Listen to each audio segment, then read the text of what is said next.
meeting of the South Planning Committee. Item 1, apologies for absence and appointment of substitute members. Thank you, Chair. Councillor Hack is running late and Councillor Stone has resigned from the committee and it will be replaced by Councillor Harry Barrett. However, that change will not take effect from this meeting. There are no other apologies. Thank you. Thank you very much. Item 2, declarations of interest. Do we have any? No. Thank you. Item 3, minutes. Do we confirm the minutes of the meeting of the committee held on the 7th of September? Are we agreed? Thank you very much. Item 4, chairman's announcements, and it's the usual announcements. Members of the public are permitted to film, broadcast and report on the meeting, subject to the efficient running of the meeting not being affected. Only those people who have registered in line with the committee speaking procedure may address the committee. Members of the public are requested not to call out during the committee's discussions on any item. This meeting is being webcast on the council's corporate YouTube channel. Therefore, could all of those speaking please utilise their microphones when doing so? What's going on? There are no planned fire drills, so if the alarm does sound, evacuation instructions will be given by officers. Please ensure that any devices are switched off or onto silent mode. Thank you very much. And tonight, by exception, we have some urgent business, which I'll come to at the end of our agenda. Item 5, proposed pre-committee site visits. Do we have any? Mr. Roger. Thank you, Chairman. I'd like to propose that for the next meeting, members consider site visits for two self-build applications. One concerns 9 units, or 8 to 9 units is the precise description of development. The other concerns 11 units. We've received a number of objections to these particular applications, and there seems to be quite a lot of interest in them. So in effect, what I'd like to do is to propose that just before the committee meeting, the members undertake a site visit, because I think it will assist members in their consideration of those particular applications. Thank you. And the location of these sites? Sorry, I mislaid my papers with the precise details. Okay, well, you'll write to us, of course. Yes, I can follow up with the precise references and details. Apologies, Chairman. Yeah, okay. Chair, Yeah, Councillor Cooper. Thank you. Could we just confirm, will that be the 7th of November? Tuesday the 7th, are we doing them on the Tuesday before committee? Yeah, it is the 7th of November. Thank you. Thank you. Councillor Banbridge? if it's any help, I think the 11 properties site is at Piddington, and I think the other one's at Pottersbury. Councillor is absolutely correct. They are the two I am referring to. Apologies, I've mislaid my paper that had the precise details. But it is those two. Yeah. Thank you. Right, turning to the applications now. Item 6, land at Toaster Vale, Toaster. Now, I was expecting Dan Callis to cover this. Unfortunately, Dan Callis has had to give apologies due to a personal family issue, but I will be presenting both. I'll be presenting item 6, Chairman. Yeah, okay, please go ahead. Item 6 concerns land at Toaster Vale. It's an application under section 257 of the Town and Country Planning Act for diversion of public right-of-way SB 29. I'm just going to refer to the PowerPoint, Chairman.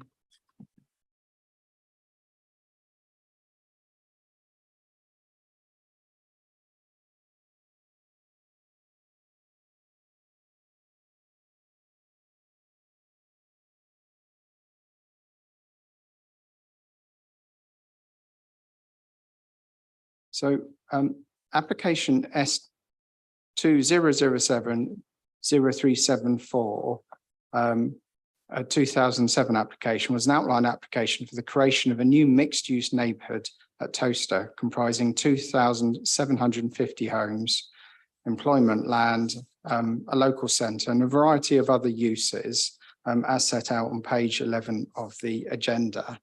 And part of the housing layout, which forms part of both the approved outline and subsequent reserve matters, is over part of the route of SB 29. And what this application is seeking is to divert the footpath so that it is realigned through the public open space. So effectively, it has an attractive route through the proposed public open space. So if I can refer members to the plan on the right-hand side. So SB 29 is a sort of linear line that at the moment diagonally goes across a field.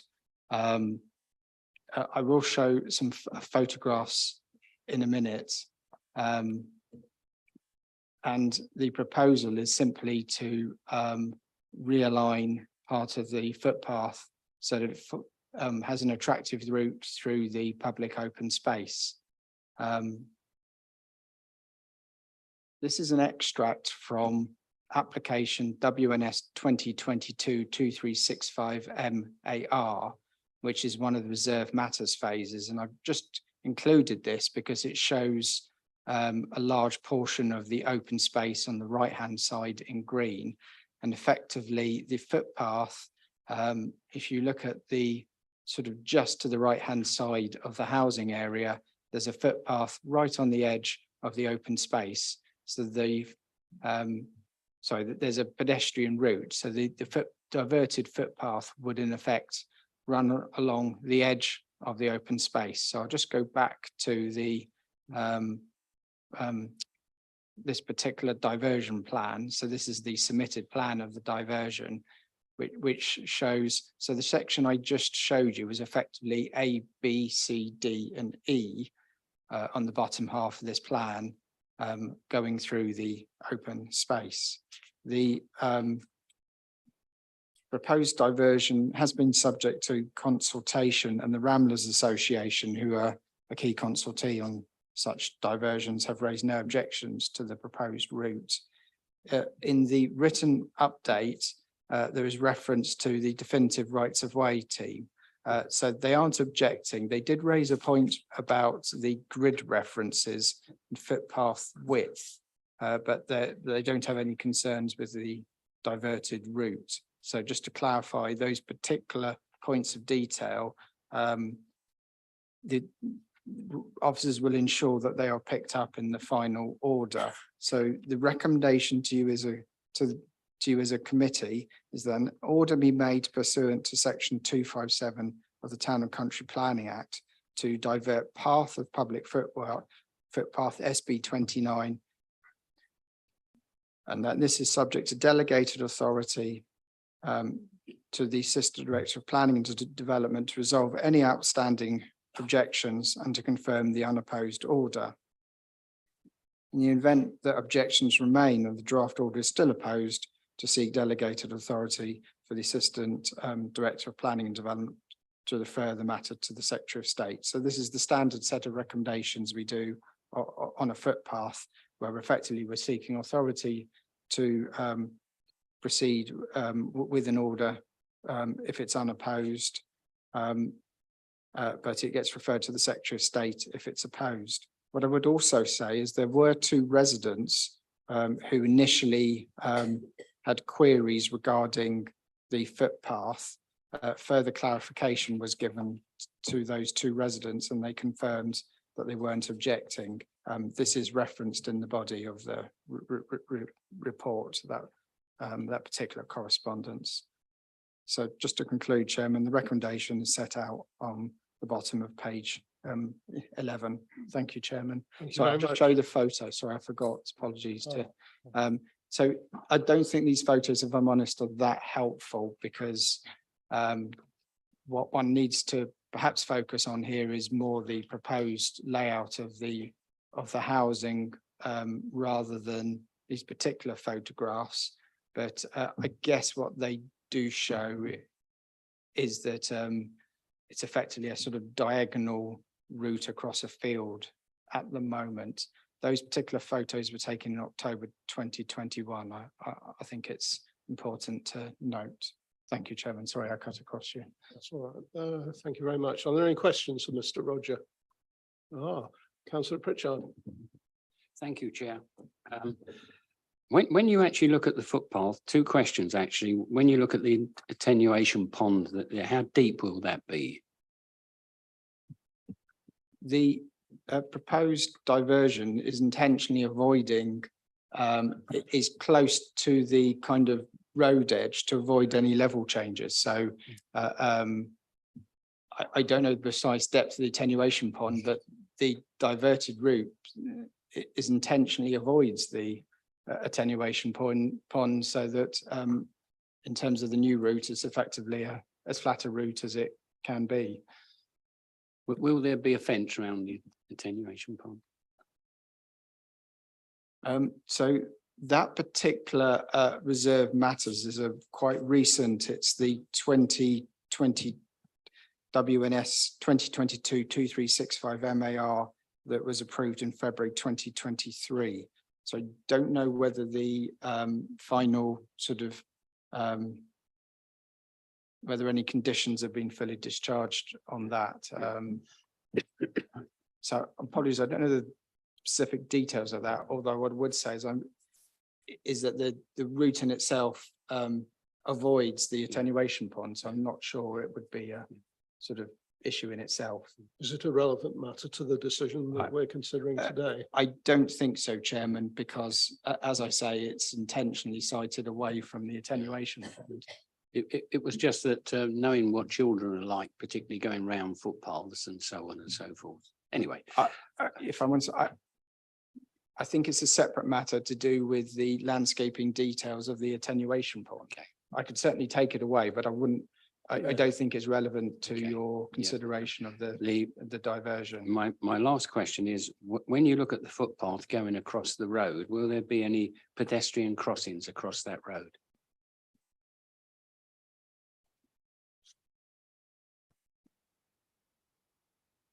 I'm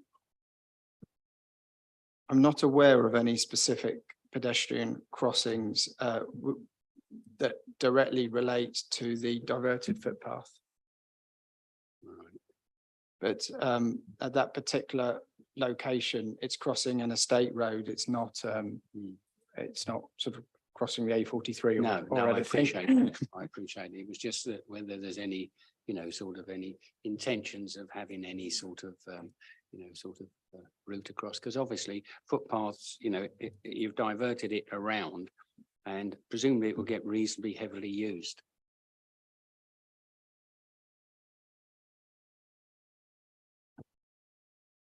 Mr. Roger, If we could look into it anyway. can you look into it?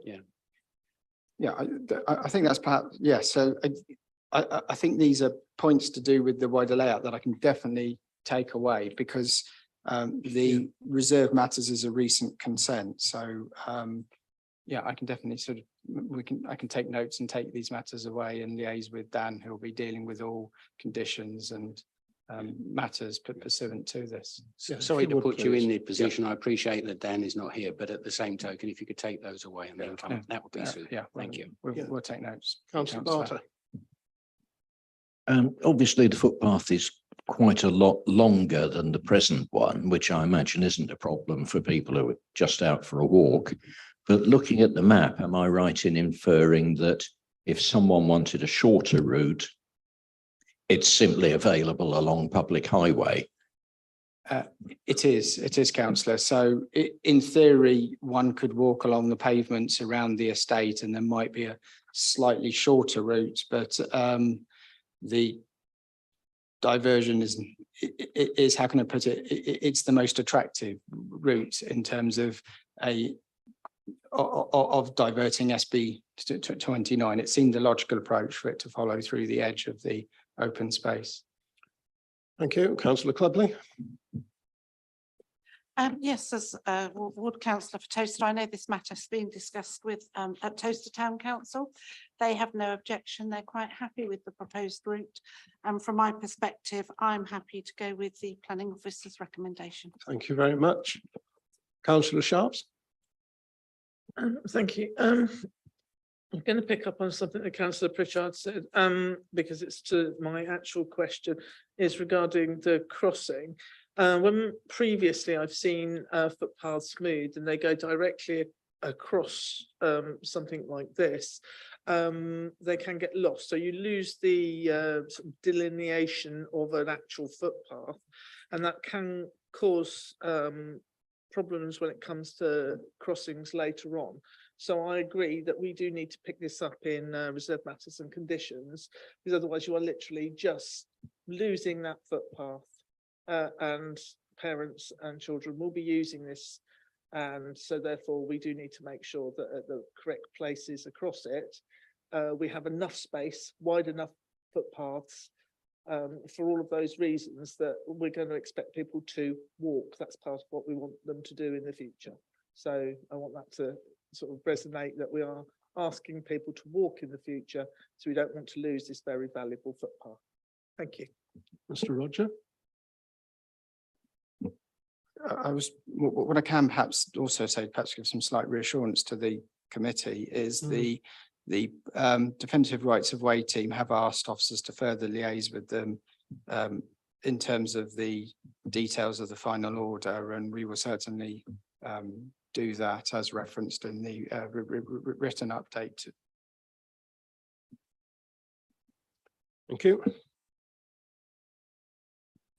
Councillor Bambridge.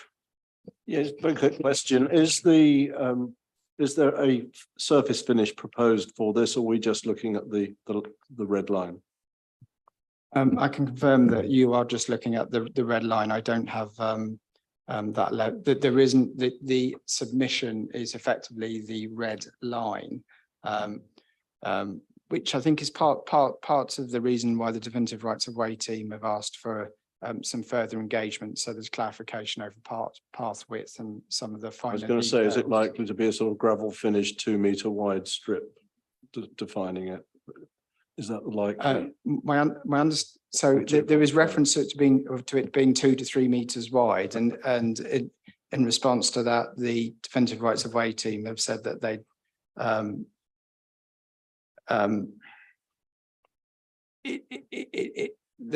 because that in itself isn't completely clear, that they want to have more involvement in the final details before the order is confirmed. So as I was saying, officers will liaise further with them, and I'm sure that that dialogue will ensure that that matters such as the surfacing and the width are appropriately. Yeah, I think it's important because the issue of the delineation of it is quite difficult because it's not a straight line, and equally if it's people using wheelchairs and prams and things like that, it needs to have access as accessible as possible. Thank you. And also dropped curbs at the crossing. Yeah, we've made a note. Councillor Bagot-Webb. Thank you, Chair. Just a couple of observations on there. Where we're talking about the footpath crossing the road, it's actually a dead end just beyond. So the amount of traffic would be pretty minimal. The comment being made about the safety around the edge. We have a very large balancing lake in Brackley called St James's, and that is sort of a public open space in the countryside, you know, and there's life rings in case somebody does go and fall in, but you know, we don't fence it off because it's, you know, somewhere where you go and feed the ducks or whatever you do. But having said that, I'd like to second the proposal to accept the recommended officer. Okay, well, I'll take what you said, Councillor Cleverly, as the proposal, and a second from Tony Bagot-Webb. Yeah, thank you. Does anyone wish to speak on that? Councillor Bartlett. Just in respect of the surface of the footpath, can I refer you to paragraph 7.8 in your report to prove I've read it? Thank you. I thought I'd read something. 7.8. Hogging it refers to self-binding gravel.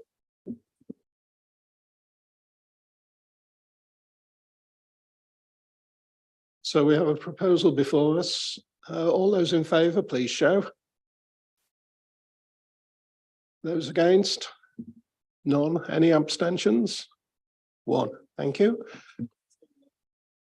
Probably to abstain, Yeah. thank you. Yeah, thank you. Recommendation is carried. Thank you. Item 7, and we'll take item 8 with it. So these are two items that will be presented together, but we'll vote on them separately. Mr. Holden.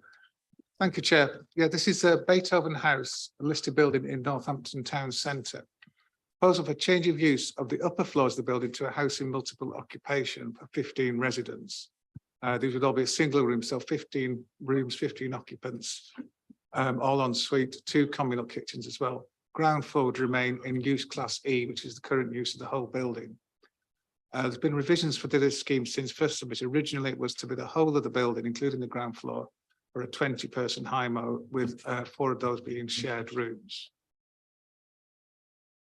This is the location, Northampton Market Square, at the top end, near the entrance to the Grosvenor Centre, and next door to the Welsh House, which is now the Zapato Lounge. Oh. This is the building itself, front of the building, as I say, grade 2 star, listed building, second highest grade of buildings. Note there in particular the oriel window at first floor, which is one of the significant features of the building. This building was occupied from the 1950s as a solicitor's office, but it's now been standing vacant for over 10 years. Give you some brief views of inside. This is the staircase inside the building. This is pretty much the only internal feature of note which survives. This dates the building to just post 1675, which was the fire of Northampton, and this would be retained in the proposals. Just briefly show you there the oriel window again from the inside. This would obviously also be retained. This would be one of the HIMO bedrooms that would have use of this window.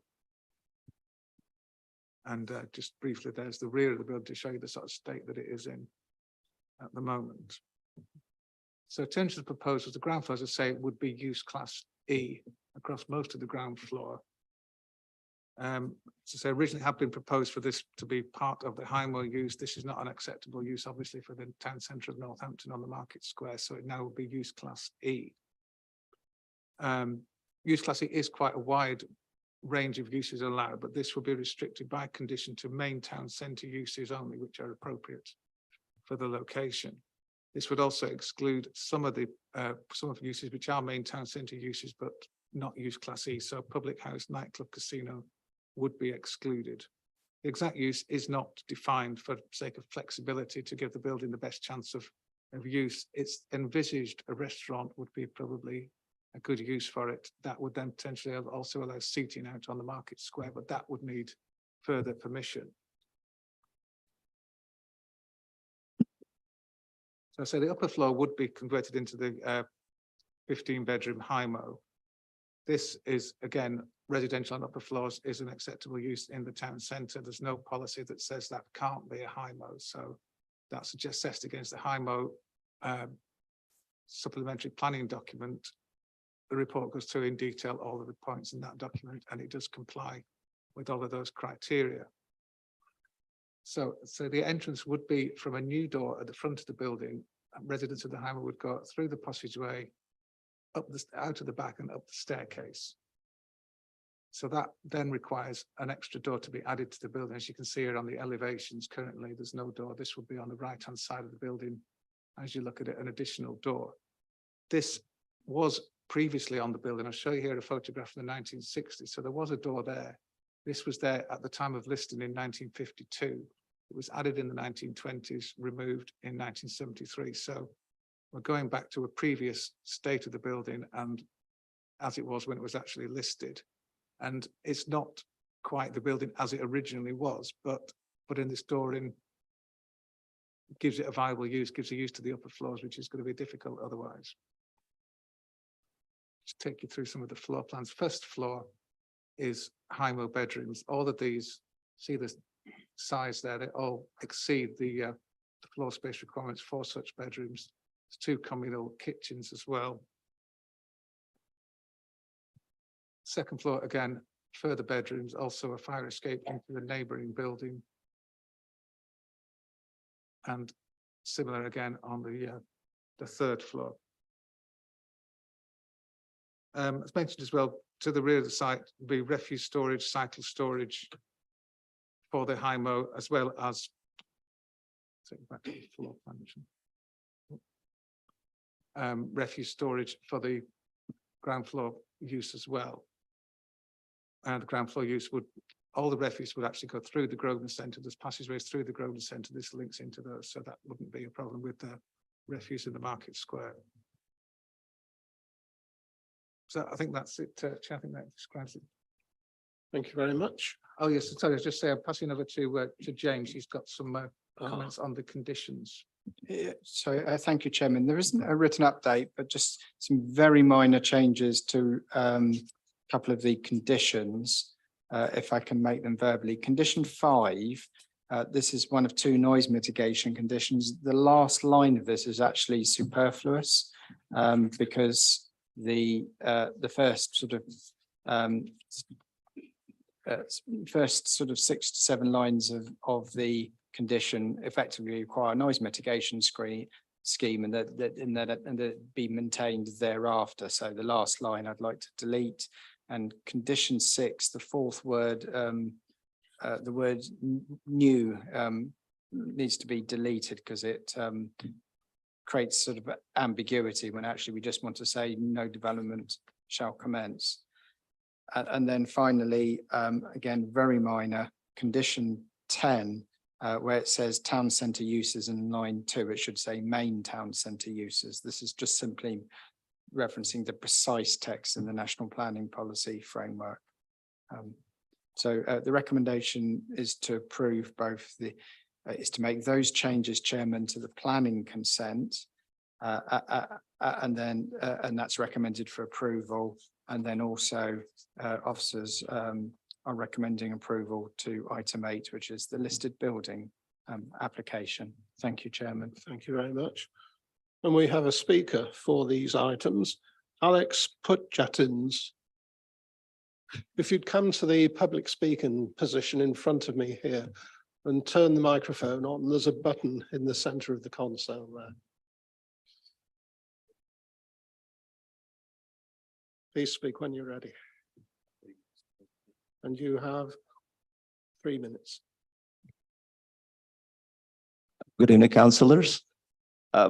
Andrew, thank you so much. You did such a great job. I don't have much to say, but I'll just quickly run through the main details of this application. I'm Alex, I'll be developing the building, and I'm the applicant.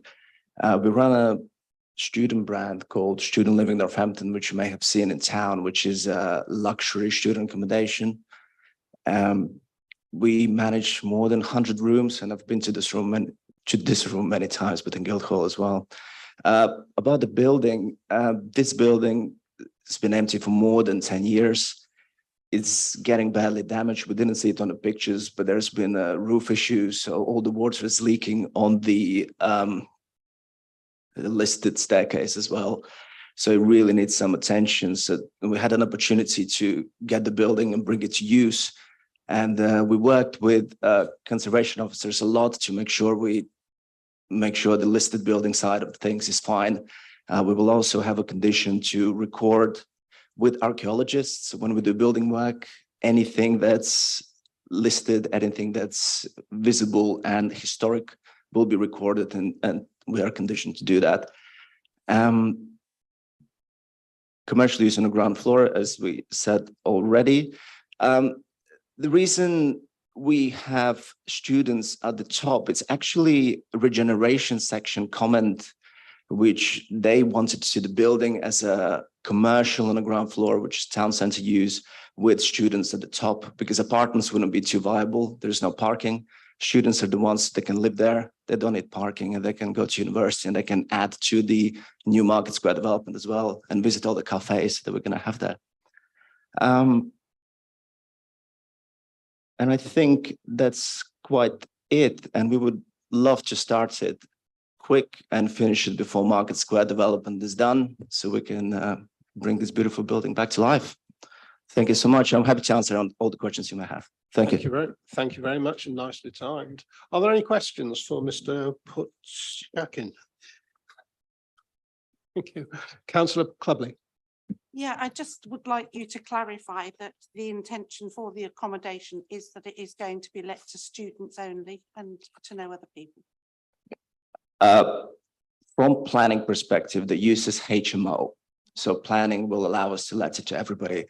But my intention as the owner of the building and the applicant is student living in Northampton, and it will be let to students, and we are approved by university, and we provide amazing accommodation to everybody.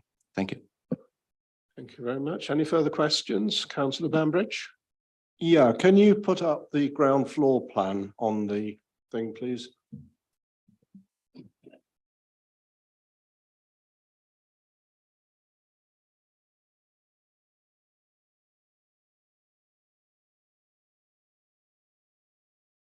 Thank you. If I was looking at for premises, I'd look at that and I would wonder where I would put, if it was a restaurant of some sort, there's no space for a usable kitchen there.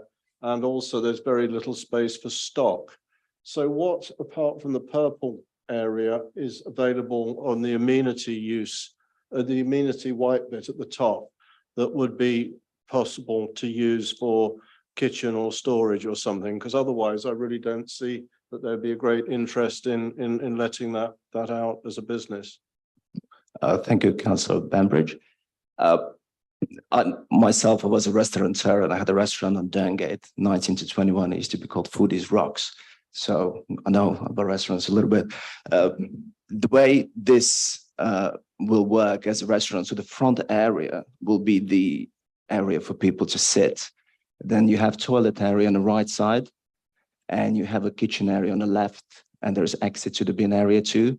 And if you can see, there's a door that goes to the basement, and ancillary basement will be the one to keep stock and anything else that restaurant might require for the operation. And I think it's not going to be a restaurant because of the extraction. I think it's going to be a cafe or more like A1 former uses. That's going to be perfect for it. But, you know, we never know who's going to take the building. Thank you. That's correct. And it goes pretty much underneath the whole building. Thank you.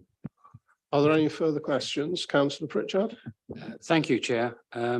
With regards to the kitchen facilities on the first floor, for 15, should we say, accommodation areas, that seems relatively small. Thank you. Councillor Richard, would you mind if I look?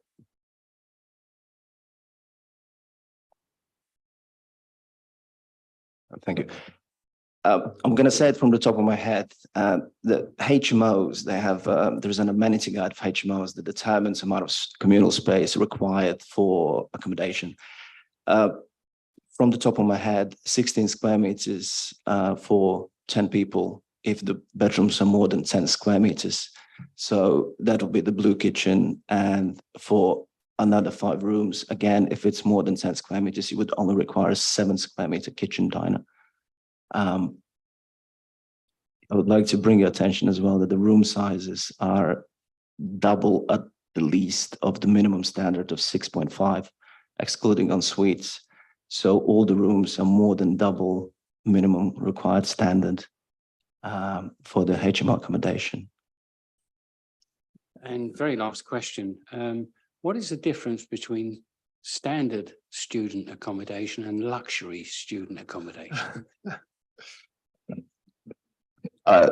I can answer this question just so every time we have somebody coming to our accommodations, whether it's planning officers or building control, all we hear is this is too good for students, right? So this is it's apparently they don't deserve good living. But in our rooms, I'll give you a few examples. One is the size. We don't mind, we don't cluster them in a 6.5 square meter rooms, which many providers do. We do things like, so all our rooms are en suite. We have emperor size beds in some of the rooms, which is 2 by 2. It's like a name for emperor size. We have rooms with bubble bath and jacuzzis in Regent Square accommodation. We have 35 square meter rooms, which are essentially like a studio apartment. So we just ramp them up as much as we can. And they all come with smart TVs. They all have very smart features in their accommodations, and they are the best in town. And we pretty much let our rooms out in January for the following September. And for our last accommodation on Kingstop Road, I think Samantha there approved it. It's fully let, and we had 120 people on a waiting list for that accommodation. Yeah, thank you. Councillor Sharps. Thank you. I'm not sure if you just answered my question or not. I've put 3 children for university. I'm sure lots of people here have. But when those university rooms were not being used, they were hired out in the general locality. Is that something you will do? Thanks so much. Good question, Councillor Sharps. Our contracts are 51 weeks. So it's a whole year contract. I know the general, so everyone does 46-week contracts. I do not understand why, because when it comes to July, we get insane amount of inquiries of people who need somewhere to live. Therefore, our contracts are 51 weeks. Whoever goes home, they go home in September. If someone wants to extend, they get 52nd week for free on us, whilst we do the maintenance and prepare the rooms, and then they carry on again. So it's student all year round. Thank you. Okay, thank you. Councillor Bambridge, is it another question? It's a supplementary to that question. Okay. Is there anything stopping students when they go on vacation to sublet the rooms out? It's illegal. Oh, that's clear. Are we finished with questions? Thank you very much. Could you go back to your seat, please? Are there any questions for officers? Councillor Sharps? When this comes to sort of its model and its luxury rating and what it's producing, it looks very good. I'm just concerned that possibly in however many years' time, it may not remain as it is as in student, and may become a different kind of accommodation. What is there in place to stop that happening? Mr. Holden? Take that, Chair. There is effectively nothing. It would be approved as a housing multiple occupation. Mr. Pujitis decided to move on tomorrow and somebody else take it over. They could let it to anybody they like. We can't control that. So we cannot stipulate in any way. Can't stipulate that it's students only. It wouldn't be an enforceable or even reasonable condition. Nice truthful answer. Councillor Bambridge? Yeah, can you explain the fire escape system, please? This that fire escape into the neighbouring building is real legacy from the previous use of the building. That this will be a question for building control whether that's necessary, but it does exist and it is a separate way out of the building. It actually leads into the Zapato Lounge building next door. Exit from the top floor then is down the staircase. So the main exit would be down the staircase for everybody, which would be the usual. And there are fire doors presumably at all points onto that staircase, are there? This would really be a question for building control, actually, the fire escape mechanism. Obviously, we'll need building regulations consent. Okay, thanks. Any further questions for officers? Can I propose that we accept the officer's recommendation for items 1 and secondly for I think we may have a question from Councillor Hack. Was it a question? Was it a comment I just wanted to make? Okay, go ahead. Let's finish with the questions rather than come to comment. Okay. Yep.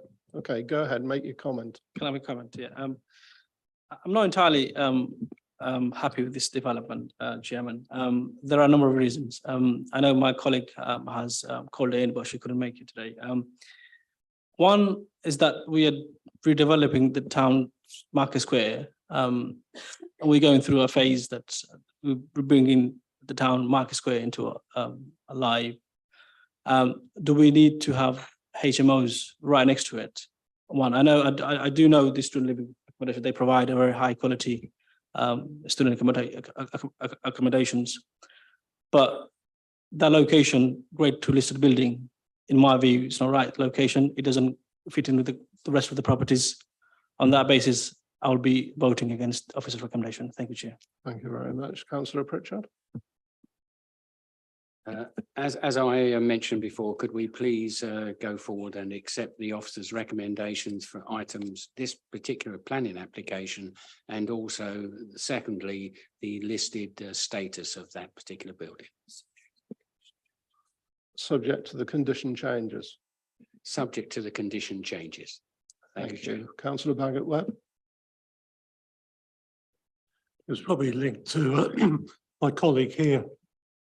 But as Councillor Stone called it in, is there a written statement as she's not here from her, which is what I thought what policy was? Mr. Woods. Thank you, Chair. There's no written statement or address from Councillor Stone. Totally against then the policy that's adopted. If you call in, you need to speak to it or write to it. So what's the point of calling it in if you don't have representation? Yeah, well, we have to deal with what's before us. Was the point to order then that we need to address this issue? Thank you very much. Yeah, Councillor Cooper. Thank you, Chairman. I would like to second Councillor Pritchard's proposal. Thank you. We have a proposal. We have a seconder. Does anyone wish to speak? Yeah. Does anyone wish to speak? We'll vote on the first report, which is on item 7, and that's for the change of use of the existing offices, the planning application. So all those in favour, please show.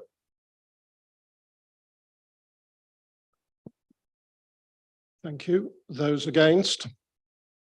1. Any abstentions? 1. Thank you very much. Now turning to the item 8, which is for the listed building consent. Is there anything that you wish to add to your comments as the applicant? Thank you very much. Do officers have any questions about the listed building application? The reinstatement of the door that was there in the 50s, will that be similar or identical to how it was done at the time of listing? A planning condition for full details of all the changes to listed buildings, so we would have control to make sure that it is of an appropriate appearance, and yes, we'll be matching what was there before as much as possible. And that's the predominant change, is it, as far as the building's concerned?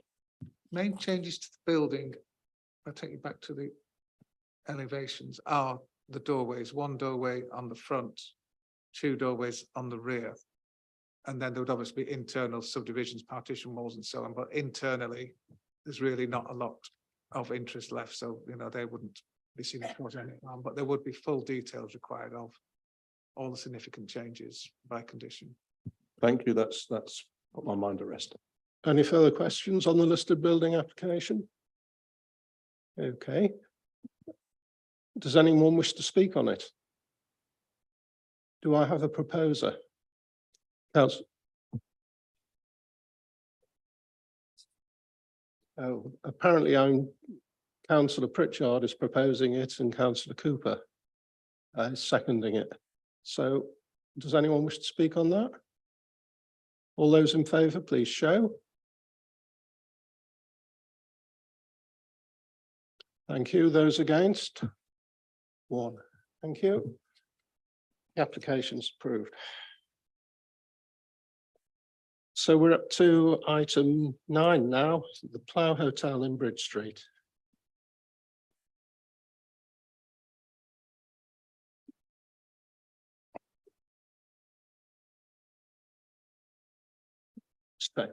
Thank you, Chairman. So the application before members is a reserved matters application for landscaping details pursuant to an outline that granted consent in 2018 and previous to that for the conversion of the Plough Hotel and part of the demolition as well into 35 number serviced apartments falling within use class C1.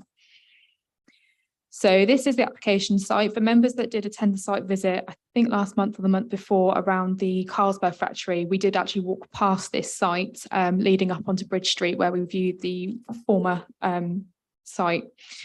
So you will have passed it. It is located just outside of Northampton Town Centre confines.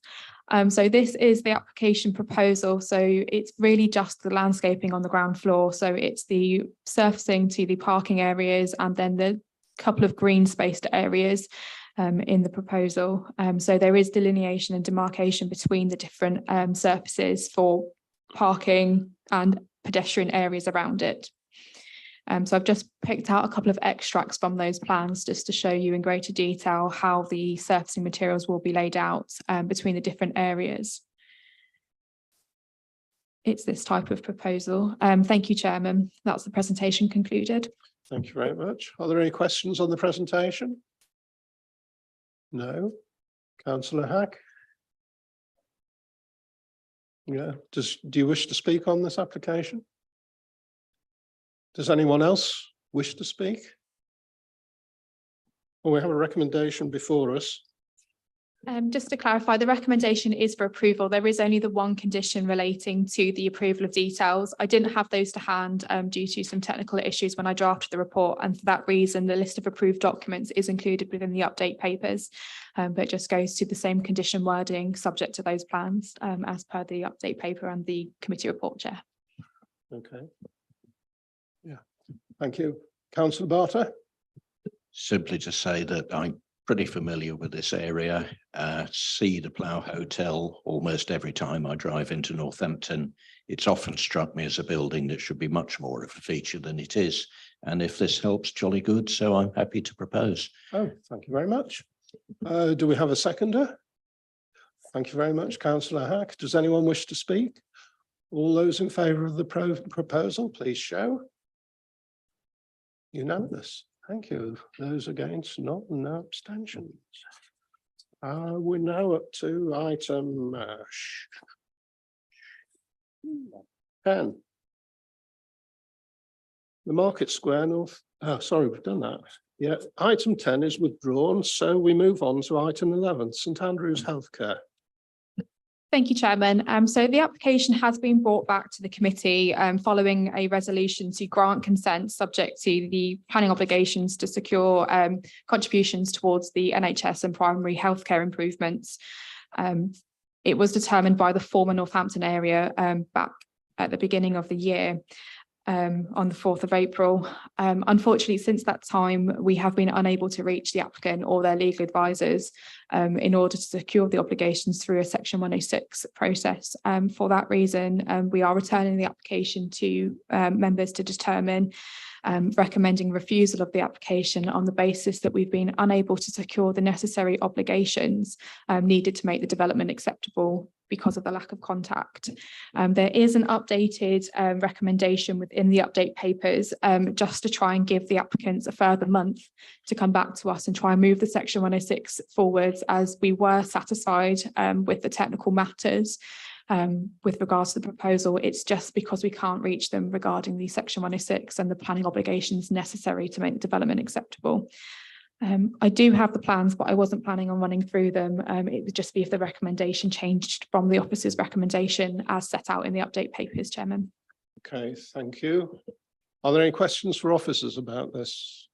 Councillor Barter? Yes, if we refuse on these grounds, does that mean that they can't then bring it back for a period of how many years or whatever? It just seems a bit unfortunate to lose what is otherwise okay for this reason.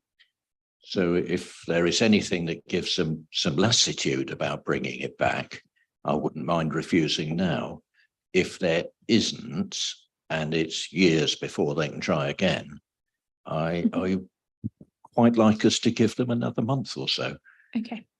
So we have given them the extra month as per the officer's updated recommendation.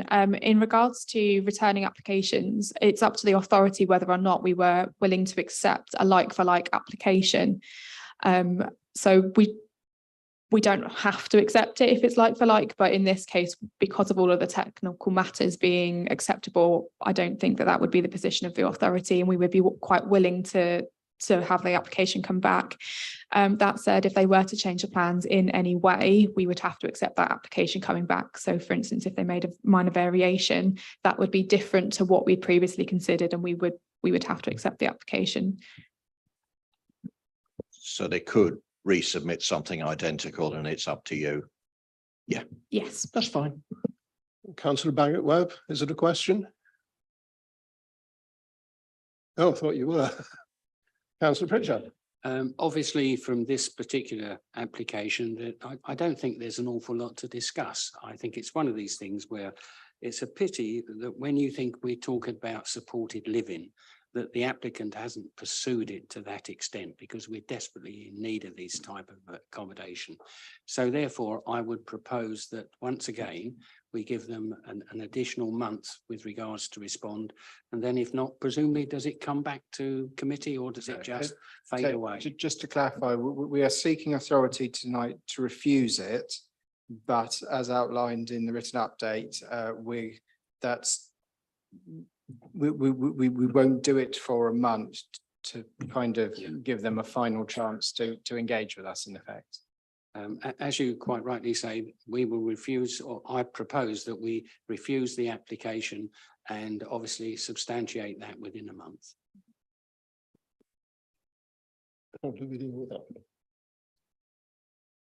Yes.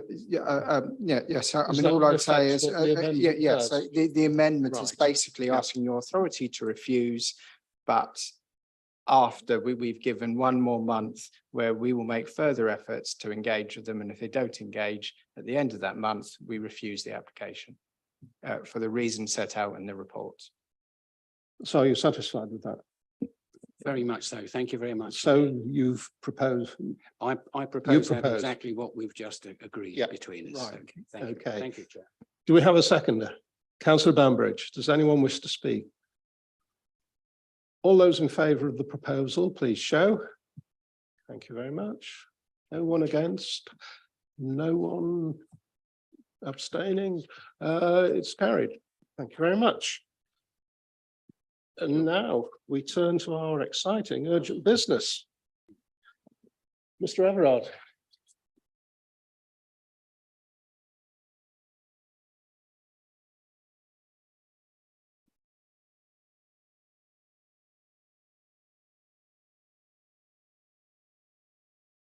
Thank you, Chairman. This item refers to an application for works to a tree protected by a tree preservation order at Bosworth House, Oxenden Road in Arthingworth. It's been referred to this committee because permission for works to protect tree protected by a tree PO owned by a member of the council or someone who is closely connected to a member of the council has been granted by delegated powers incorrectly. The Constitution requires that where a member or their agent submits an application in a personal capacity, it will always be considered by a planning committee. It goes on to state that an application submitted by a member shall be dealt with by the planning committee other than the committee to which the application relates. In this particular case, on the 14th of June this year, the council received an application for works to a Wellingtonia tree in the curtilage of the house where Councillor Cecile Irving Swift lives. In accordance with the Constitution, Councillor Irving Swift notified the Assistant Director, Planning and Development prior to the submission of this application. The tree in question is subject to a tree preservation order. The application covers the removal of dead wood, which is good for maintenance of the tree, but does not need to be applied for. The application also includes a crown raise, which will facilitate better access for maintenance and grass cutting, and the removal of 2 branches, which, because of the way they've grown, could endanger the long-term health of the tree if they were to break off. The proposals complied with good arboricultural practice and were approved accordingly. In the council's constitution, the protocol requires that where a member or their agent submits an application in a personal capacity, it shall always be considered by a planning committee. It goes on to state that an application submitted by a member shall be dealt with by the planning committee other than the committee which the application relates to. Incorrectly, permission was granted under delegated powers for the proposed works to take place. The application has been determined and a decision issued, which is now in force. In order to complete the protocol, this matter needs to be reported to South Planning Committee for noting. A copy of the decision notice dated 8th of September is appended to this report for information. It's understood that the works to the Wellingtonia tree are proposed to take place on Tuesday, the 10th of October. Council's planning service has been subject to an independent review by the Planning Advisory Service, and significant progress is being made in implementing their recommendations to improve planning service delivery.